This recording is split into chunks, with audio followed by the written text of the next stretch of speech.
The cat's out of the bag. Sir Keir Starmer, the man who could well be our next Prime Minister, is looking to do a deal with the EU on illegal migrants. This could see us taking a quota of people arriving in the European Union. He says that this may well open the door, if you'll excuse the pun when it comes to our borders, to a returns agreement with the EU on channel migrants. Well, he also says that he dropped the Rwanda plan. Right. Well, this might mean that we see fewer people crossing the channel. I doubt it, by the way. But it would almost definitely mean taking more people overall. The fatal flaw with Labour's plan is that because the UK has such a high population, largely due to mass immigration anyway, our quota from the EU would almost definitely be higher. So we could end up having to accept between 100,000 and about 182,000 people every single year, reportedly. Now, our already crowded little island would be packed to the rafters even more. Just look at the latest from Italy. And bear in mind that this may well all be coming our way. The island of Lampedusa received around 8,000, mostly African migrants, mostly young men, in the last couple of days. 8,000. These people arrived in something resembling an old-fashioned armada. They were all gathered for processing and they kicked off. There was a fight between them and the border officials. And then, on top of all of that as well, we can see here some footage of one of those people washing their genitals in a public fountain, which is... that's nice, isn't it?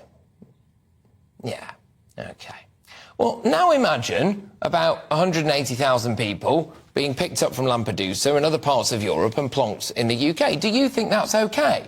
I certainly don't. Now, look, people might say, well, I let them work. Really?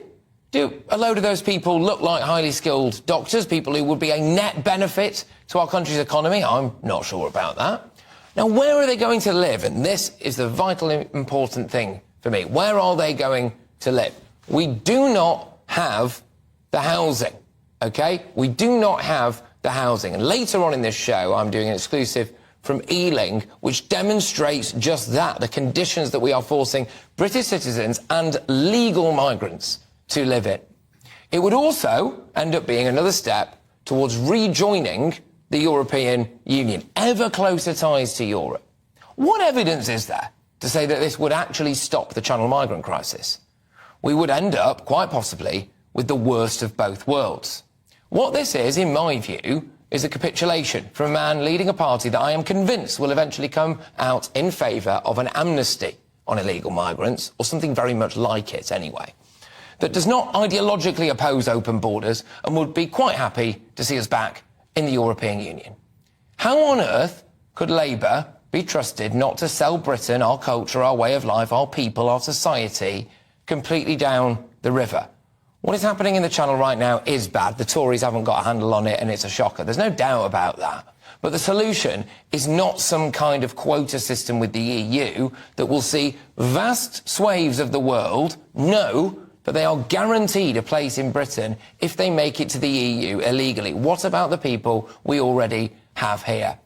If Starmer goes ahead with this, I think it will be a gift to the Tories. How could you vote for that?